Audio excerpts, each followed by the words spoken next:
Akuntabilitas. Apakah pengertian akuntabilitas? Akuntabilitas adalah kewajiban setiap individu, kelompok, atau institusi untuk memenuhi tanggung jawab yang menjadi amanahnya. Berikut ini adalah mind mapping dari akuntabilitas. Dapat kita lihat akuntabilitas memiliki 4 hal yang saling berkaitan.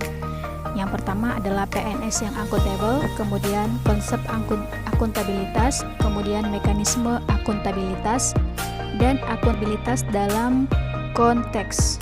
Mari kita lihat bagian-bagian lebih detailnya dari akuntabilitas. Yang pertama adalah konsep akuntabilitas. Di dalam konsep akuntabilitas ini terdapat akuntabilitas publik.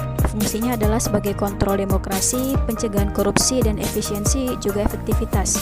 Sementara jenisnya adalah akuntabilitas vertikal dan akuntabilitas horizontal. Kemudian aspek-aspeknya adalah relationship, kemudian result oriented, pelaporan, konsekuensi, dan perbaikan kinerja.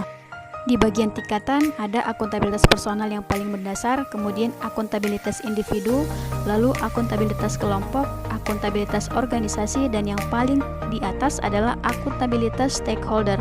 Kemudian mekanisme akuntabilitas yang mencakup lingkungan kerja yang akuntabel, yaitu harus memiliki 9 nilai dasar akuntabel. Yang pertama, kepemimpinan, transparansi, integritas, tanggung jawab atau responsibilitas, keadilan, kepercayaan, keseimbangan, kejelasan, dan konsistensi. Alat akuntabilitas ada 3, yaitu perencanaan strategis, kontrak kinerja, dan laporan kinerja. Dimensi akuntabilitas ada 4, yaitu akuntabilitas kejujuran dan hukum, akuntabilitas proses, akuntabilitas program, dan akuntabilitas kebijakan. Akuntabilitas dalam konteks terbagi menjadi 5. Yang pertama, transparansi dan akses informasi. Yang kedua, praktek kecurangan dan perilaku korup. Yang ketiga, penggunaan sumber daya milik negara. Yang keempat, penyampaian dan penerimaan data informasi pemerintah. Dan yang terakhir adalah konflik kepentingan. Bagian terakhir adalah PNS yang akuntabel, terdiri dari asas penyelenggaraan kebijakan, yaitu harus memiliki profesionalitas, proporsionalitas, keterpaduan, delegasi, netralitas, akuntabilitas, efektif dan efisien, keterbukaan, non-diskriminasi, persatuan dan kesatuan, juga kesejahteraan. Prinsip profesi ASN yang pertama adalah nilai dasar, kedua kode etik dan perilaku, yang ketiga komitmen dan tanggung jawab, yang keempat jaminan perlindungan hukum dalam pelaksanaan tugas, yang kelima profesionalitas jabatan.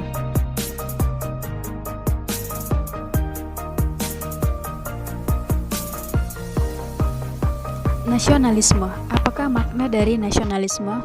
Maknanya adalah kesadaran nasional yang mengandung cita-cita dan pendorong bagi suatu bangsa, baik untuk merebut kemerdekaan atau mengentaskan penjajahan maupun sebagai pendorong untuk membangun dirinya. Nilai yang terdapat dalam nasionalisme adalah nilai-nilai Pancasila. Nilai-nilai yang terkandung dalam sila 1 sampai dengan sila kelima harus dimiliki oleh ASN sebagai pelaksana kebijakan publik, lalu ASN sebagai pelayan publik, dan ASN sebagai perekat dan pemersatu bangsa. Sehingga ASN dapat mengaktualisasikan wawasan kebangsaan dan jiwa nasionalisme sebagai pelayan publik yang berintegritas. Dan mind mapping dari akuntabilitas dan nasionalisme. Terima kasih.